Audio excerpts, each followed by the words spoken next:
Welcome back, everybody, to the final series of the day at the GCWC, where we have BTG going up against CE next. After we just saw Roll20 being a little bit afraid of winning against KSV Black. I mean, I realized three big things today, Calder. Roll20 still has it in them to defeat KSV. Yeah. That's one. Two, we might see BTG's first win in this tournament. And three, I might as well be wearing shorts because I realized it's not on camera. Yeah, I actually kind of find it's a little bit offensive that you don't wear any pants. So, I mean, if it doesn't but bother I'm you, okay right? with it. No, I'm fine. It's fine. That's very good. We're pretty close, so it's okay. But man, that game of Roll20 was really close. We were watching it back there, and you know they get. It feels when they realize, hey, we can actually win this, they become afraid. I don't know.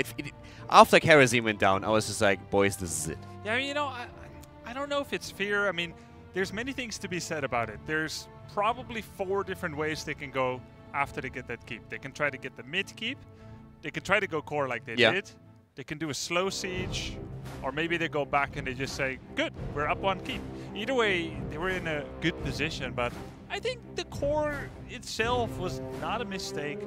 Maybe just some small parts of micro, how they rotate or do not rotate around appropriately. And it's just that little bit of late game shot calling and execution that can be a little bit better, but Roll20, they look pretty good. Yep, they keep the mean alive for now. Well, we are heading into the next series where CE looked very good so far when we're looking at the Chinese teams, and now they're going up against BTG, who hasn't taken a map yet at the tournament here. Yeah.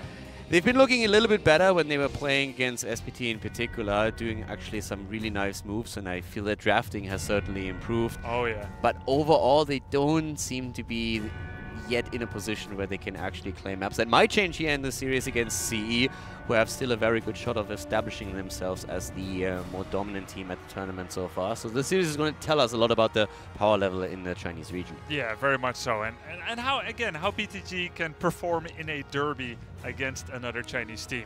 Now, one of 2 things is going to happen here. Either CE will cement themselves as the leader of the pack again, of the Chinese teams, and to also pose a significant threat to the other regions, to the other teams, to take a spot in the top 4. Or, like I said, BTG will get their first map win of the tournament. I certainly do not begrudge them that either.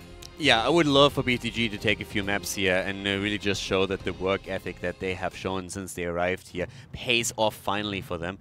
Then again, on the other hand, I was a huge fan of the way that CE presented themselves against KSV Black. They lost the series and they did not take a map there. But at the same time, they showed a lot of aggression. They were absolutely willing to go toe-to-toe in team fights against the Korean favorites. And they looked well. Shuyu in particular really impressed me on his Tracer play. I would not mind seeing a little bit more of that and see how it measures up against BTG. Very much so. So let's see what CE can do. Currently they're at 3 points. That puts them shared 6th together with SPT. A 2-0 victory is needed for CE. Now, what I criticized quite a bit on the side of BTG was that I so far feel they have a huge problem when it comes to the macro play on the map. And we have with Dragonshire a map where especially globals, of course, have a huge importance to an extent that we still see the Haka picked very, very early here. In this case, BTG opts in for Rega, and I want to see if CE maybe start checking things up with more global priority. Greymane, more or less an obvious choice. It's the second pick in this rotation that really interests me on their part. And there's the Haka, and that makes me personally pretty happy and puts pressure on BTG from the get-go when we're talking about macro game again. Yeah, now BTG needs to see which of the following methods they're going to employ to try and defeat the Haka. We saw Fnatic clinch out 2 very difficult games on Dragonshire against Roll20 and Dignitas respectively, and around level 16, after holding their own for as best as they could, they started to ignore the Haka effect a little bit and group up as 5 mid and bottom lane. Yeah, I think for Fnatic fans, the last game on Dragonshire is like the 4th Indiana Jones movie. It never happened. So you forget about that very, very quickly. No aliens this time. What do you mean, why? Surviving a nuke in a freezer? Aliens? What? I've never seen it. Then I give you a very important piece of advice, don't watch it. No, I was well on the way with that. A nuke? What? Just don't think about it and just ignore it. Just do yourself that favor. I just remember Galima. I still have nightmares of my brothers performing that on me. Yeah, I can see that. Those were the good times. And yeah, then the one movie that never happened. Okay, let's go away from that and back into our draft. We have on the side of BTG an Arthas and a Sonya. Now, Sonya is a hero that we have seen prioritized by the Chinese teams quite a lot, and we have her at the top lane right now. Still lacking a little bit what I would really like to see from a macro game perspective. Maybe on the last two picks we're going to see that mitigated to some extent. They haven't picked up that damage just yet. That of course leaves a few options open. From a Korean and Western perspective, it would have been likely a ban on Vala here, since Greymane has already been picked up, and there's still the potential of a very strong double support Vala setup at the bottom of the map. But we also of course know that CE and BTG heavily favor Cassia and very melee heavy compositions as well. We've seen a lot of Tyrael picked up with them, which in this case would probably not work out for them any longer. But therefore, Cassia, I feel a bit more of a targeted ban. Yeah, Cassia also, together with Arthas, really put some nice reps up to defend against Greymane. A blind, the attack speed slows, makes it a lot harder for Greymane to get some of that value that is embedded in that hero. Now he has a range mode and Gilnean Cocktail, but he would like to jump in, get some extra value.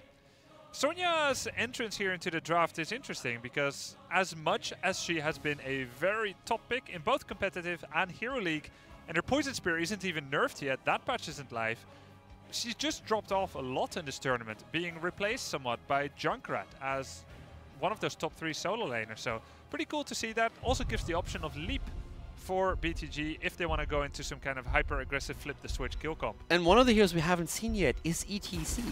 It's actually surprising that in this draft this far down, ETC has not been picked or banned. And especially on the side of BTG, I feel you could have gone into ETC. You could have even argued that in a combo between ETC and Arthas would have been great for them, since they could use Arthas even at the top lane at the beginning, then rotate over with ETC later on, pick Stage Dive and mirror Dehaka, which is a little bit more traditional, but it would mitigate that weakness that BTG has exposed themselves to in every single series that we've seen them so far. But right now, Arthas still not picked. CE could commit to, sorry, ETC not picked. They could commit to ETC on the last pick they have with Lucio and Karazim now. A very strong double healer setup. But the question still remains, how is BTG going to round that draft out? Are we going to see that Vala double support for the bot lane for a strong 4-man? Now in theory, BTG could also pick up ETC, but it would be a triple warrior setup. Now Sonya is of the higher damage variant, as is Arthas, but we haven't seen triple warrior once, I believe, in this tournament so far. It's gonna be Gul'dan and Falstad. Double damage instead, single support. Now we actually had a triple warrior earlier today. I think it was in our first series where it was played. And also, I think Sky Temple, didn't we have it that late Tyrael pick where SC jumped on Tyrael? Wasn't that also a triple frontline combo? I'm not sure. We had some aggressive melee compositions for sure. Not the first game of the day. Maybe not the Warriors, warrior. but... Gul'dan, Falstad. Give some nice wave clear in Gul'dan. Falstad able to bully the top lane if Sonya is that top lane instead. Yeah, so with Falstad at least they have some global mobility right now. We have Murden, by the way, picked over ETC, so ETC did not make his way into the draft here. With Gul'dan, you have a bit of a game break, of course, in the fights here, if he can go through with a good Horrify and get that isolation. That's definitely a fair amount of damage output on the side of BTG. If they connect with the Spear and they follow up with damage on the side of Falstad and Gul'dan, they're really packing a punch during late game team fights. Could even still go for Leap. Not that easy against double support, but it is possible to go with Leap. I wouldn't say Hinterland's Blast is very likely. I mean, it's some cool burst, but in theory, Lucio and Karazim should be able to deal with that. More likely with that sustained damage that Wrath of the Berserker adds. But we'll see. BTG versus CE. First map going to be happening. It would be BTG's first map win if they can clinch it. And CE needs to become the leader of the pack. of the Chinese region. CE has the quick rotations with Lucio, and they have the lockdown with Dehaka and Muradin. So let's see if they can capitalize maybe on some early chain CCs and get some early kills as we are heading into Dragonshire with Paradise on Dehaka, KTY on Lucio, Karazim played by Aloof Fool, Shuyu on Greymane, and Wind the Youngster on Muradin. And on the right side, in the red, BTG with ST on Falstad, A on Gul'dan, 619 on Arthas, ZJZ on Sonya, and MJ on Rhaegar. And at this point, we have 4 Falstad, again, auto attack build on 1. We have actually seen occasionally still... Kill that bird. This, by the way, is my absolute favorite dance move. By far. I think it's it's fantastic. There's none better than that. There's a couple of cool ones. I love Zeratul. Abathur is also a lot of fun, but the bird beats them all. Doesn't Zeratul put down that boombox and does some breakdancing? Yeah. Which is why I think it's fantastic, but nothing beats the bird. BTG with a nice little lead early game, getting that tower, using Falstad as a lightning rod distractor. Sonya sustained a bit of damage, tanking that tower, using the spear. They get that tower down. Now, that's pretty nice. That's actually a really big deal, especially killing the top tower. But now, CE coming with the revenge. CE trying to go in. The drag connects actually. Very well done here. Luful is still low and has to move back, but we have all of a sudden also Lucio jumping in, trying to boop them back into tower range, and it's a 4 versus 3 for now as Greymane rotates between 2 lanes to maintain XP. But there's the drag connect again. Paradise making sure that they get the kill against Arthas. Yeah, good job. A little bit of damage on that top tower in the meantime. That guy is killing me. BTG lose Arthas there, will give up control of the lasers, Dragon Knight also, so that death converted to actually a lot of value for CE. Yeah, it makes me a little bit sad for BTG. It started off really well with an early tower kill, but then all of a sudden it's a quick turnaround, CE getting the kill against Arthas. And they dive to the kill bot lane against Muradin jump and Greymane's damage. They do get that top tower, that means that the Haka can no longer rely on tower soak. But here come these rotations that we've been talking about. If you have Lucio in your setup and you have the CC, then these easy rotations are extremely dangerous, and that's something that they showcased already. Now, a quick punt at the bot lane catapults Arthas behind the gate again as we see the next few towers fall. And CE is starting to cement a leading experience, and they are going for kills once more. They want Rhaegar here. Now, MJ used the healing on himself rather than using his mobility to get away, which... I mean, maybe he would have died anyway. I still wonder if maybe it's better to save himself. That heal doesn't convert to as much survivability as actually jumping away. No! Haha! Z! All right. Oh! I mean, that was a bit of a clown fiesta move that we saw there. The 3 chasing into Sonya, and at some point Sonya just realizing, you know what, I'm just going to at least trade 1 for 1 here. Yeah. 1 versus 3 and still getting a kill. Not bad, you know. Bit of focus attack, bit of finesse, bit of flair. Meantime, Karazim goes down in the bottom as well. BTG not off to a flying start per se, but not too bad either. Yeah, that could have been worse. After CE got the early Dragon Knight and those kills, it really looked grim for a moment, but at least BTG is getting some counter kills. 5 kills against 2. The leading experience still goes to CE here, but BTG still has options to get back into this. It's of course a bit of a worry that a lot of these walls have already been broken down. We see Muradin now also committing straight to his Dwarf Toss at this point. This bird is full troll. We were both waiting for it, so yep, there they go. Try and move in against ST on Falstad, but Rhaegar is also present to help him out. Level 7 not quite there yet. Arthas doesn't have Icebound Fortitude. He would have liked to have it. There we go. He picks it up, uses it immediately, and it will keep him alive. Yeah, close call here as Paradise was actually starting to get close enough for a tongue. A good Howling Blast as well, but the camp is prioritized. Falstad flying in actually. Wants the kill against Shuyu, nearly getting it, confirming it actually. Very nice and aggressive move, and well, as Gul'dan falls, we see Dehaka also in quite a bit of trouble. Yeah, he can't get away. He needs a brush to get that movement speed. Nice cleanse on ST as well, trying to get away. He does! Using Vampiric Lifesteal Healing Totem, he's dancing. I mean, Every single time you see Chinese teams play, you get a lot of action. Yeah. These games are never boring. 6 kills against 5. Falset flying over, confirming a kill. Counter kill against Gul'dan. The Haka falling. At the same time, we see Muradin dying too. The defense at the top. And all of a sudden, our teams are tied again on this first map between the Chinese teams. Yeah, and BTG grabbing some camps fairly quickly. Siege camp would have liked to see them rotate bot and get the bruiser camp as well. You create space on the map and you need to try and get those enemy or neutral mercenary camps. Instead, it's kind of like that a bit more, you know, rookie mistake of like double people doing lane clear when there's no one really contesting with you. And you still don't do the siege damage. So it would have been nice to get those bruisers, but still, BTG in a pretty good spot. By the way, Karzim's level 4 talent, Air Ally. I'm pretty surprised with that. You know, Earth Ally does 50% block while it's up against all basic attacks. You've got Falstad, Sonya Focus Attack, Rhaegar's Bite, Arthas' Trait. There's a lot of basic attack damage, but one thing it does do is it offers a lot of vision, and you get more charges. So. Yeah, vision aspect helps. And for mobility, as you said, with the charges, that's also something that you can utilize.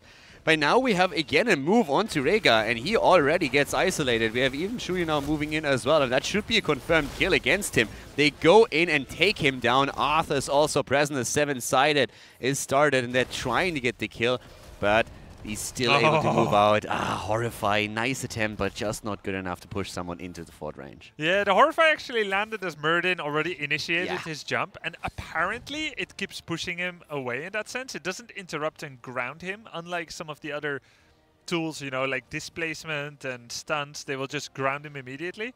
That's kind of a funny effect. He even got away pretty fast, thanks to Lucio. Yeah, laws of physics still apply. When you're already mid-air, you don't turn around just because you get scared. Just because. Very important life lesson. Thanks, Galder. No worries, I got your back. So you need to think first, right, before you jump? Yeah, exactly. Cool. So Falstad flying up at the top lane again. I mean, we have seen already 13 kills and we are just barely 7 minutes into the game. Both of the teams super aggressive here. 7-sided being used, Ancestral hitting Sonya as we see the sound barrier of Lucio saving his allies. A 3 versus 3 situation at the top lane. Muradin the one moving into the middle on his way to the bottom actually as we see isolation hit on Gul'dan and Paradise going in for the kill together with Wind, but we have all of a sudden Falstad. Speaking of Wind, Falstad with the save as A nice barely transition. gets I see what you did there. Not bad, I like it. The Dragon Knight! Oh, very nice. BTG gets the first Dragon Knight for themselves. The first Dragon Knight that they own anyway. 1 apiece now. Let's see what they can get with it. The kill on the Haka as well. Yeah, 6 kills versus 8 experience. They are going to take a lead here. And this is actually starting to look way, way better for BTG than what I was afraid of when the game started. Because let's face it, first 2-3 minutes of the game, CE showed up very strong on the map, and it looked for a moment as if BTG would fall back into old habits and lose control of the map. Right. Right now, we see more or less the opposite. They are starting to get into their rhythm. Yeah, pretty key plays by Falstad so far. Number of really instrumental moments. Now this one, not going to be quite as lucky. Isolation. Ooh, yeah. Yeah, pulls the Quacknix. And now also we have Gul'dan potentially dying here. The Horrify connects, but it's not strong enough to keep him alive or at least get a counter kill. The Dragon Knight is still active, and at this point, Wind is in a bit of trouble. They can't confirm the final kills here, but they already traded 2 against 0, so that at least helps. Yeah, 619 in the meantime shouting, if only I had mana, then you had better beware. But he didn't, so it's him that has to run. Hearthstoning in the most precarious of positions, but it is Arthas and Cleanse was there for MJ. Now, CE is going to use this delayed Arthas return to get an entire fort from 100 to 0. Now, granted, BTG recently lost 2 heroes, so usually that kind of thing is expected. Even if Arthas had already Hearthstone, they could have probably still done that. But there is a silver lining here, despite this loss for BTG. Sonya killed the top lane, and that makes the Haka infinitely more gankable in that top lane rotation. And Sonya still has her own top fort. Yeah, I also feel like the game has calmed down for just a second. We have actually a 4-man now that is stable in the bot lane, and the Haka at the top is starting to take the experience. But of course, we also have still that potential aggression, especially with Sonya now moving down. We have all of a sudden a potential 5 versus 4 situation if they can get the Howling Blast connected, with Arthur's already looking for it. Also, Gul'dan poking with the damage, has Horrify available, so if he can land a good one here, for example against Lucio, that would be a good start. Falstad is taking the top lane against Dehaka right now and pushing in with a Nightcap. KTY wrapping around the mid side, getting a bit of XP. Dehaka doing the clear. BTG is broadcasting their position, 4-man bottom lane, right in the middle of it. Now gonna be going for Greymane, missed the Howling Blast. Thank you KTY for the speed boost. Spear! Oh! Sound barrier saving Suyu in the nick of time. Yeah, Suyu actually having quite a bit of trouble in these games, but so far the sound barrier is doing extreme work. KTY has great timings to keep his allies alive, but that quick 5-man rotation to the bot lane allows them now to take another fort down. Yes, Dehaka gets the top shrine, but still, I really like the aggressive moves from Falstad. At times maybe a little bit too aggressive and too far out, but overall he's doing a great job to allow them to create some opportunities to take structures back. In this case, a little bit, you know, safe play. Gul'dan steps a bit too far forward, takes Cursed Bullet to the face. Now, going to be waiting to do a Horrify. Note Gul'dan's positioning. Oh, he's getting owned by Dehaka. The Drag Tongue will miss. The Isolation has hit. Ancestral is not available. ST in trouble. ST goes down. Horrify. Will he use it? And how?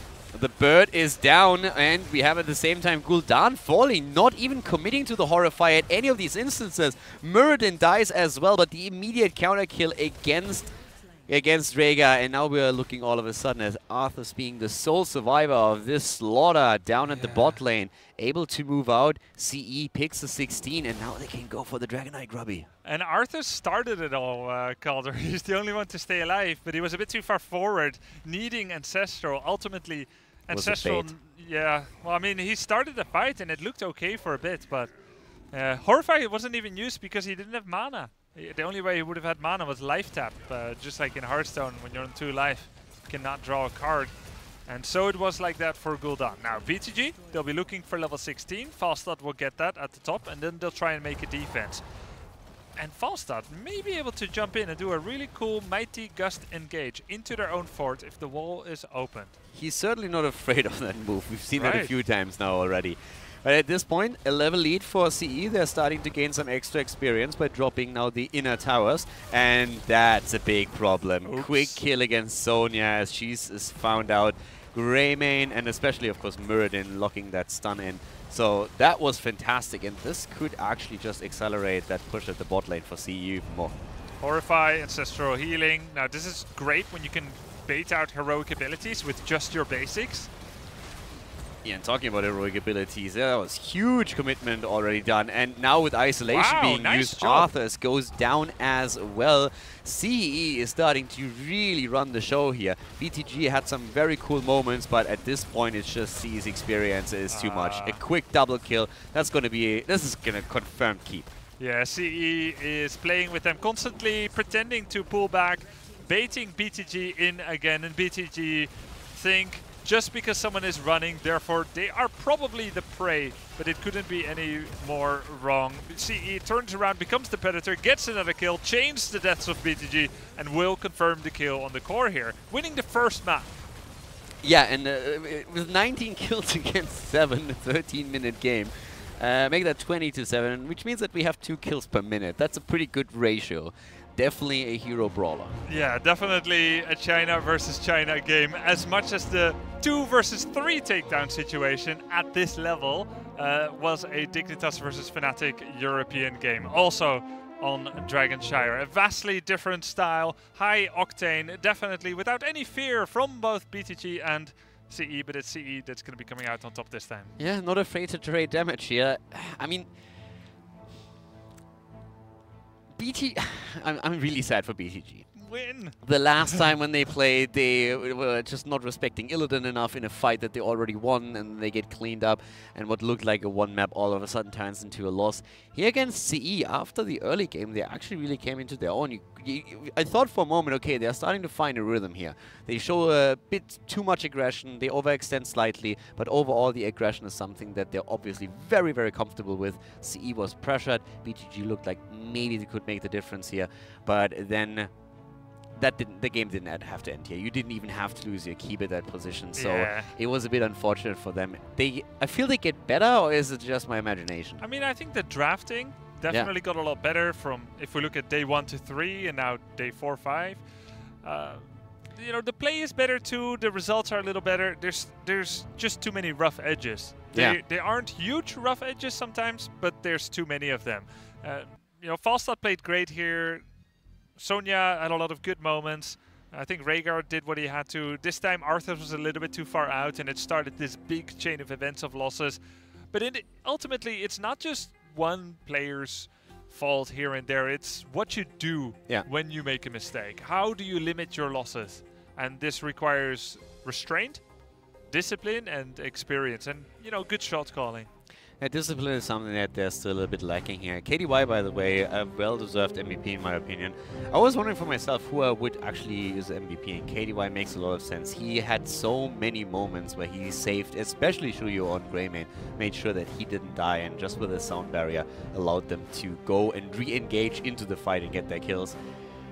BTG, at this point, every single time I see them on the screen after map, they just look beaten and not really as excited about the next map. But still, they are the ones that put the most scrim time in, that are always in the practice area, always eager to learn more and practice against all the teams here. And as we said, it feels that they are improving. It's just not at the rate that would allow them to take these games yet.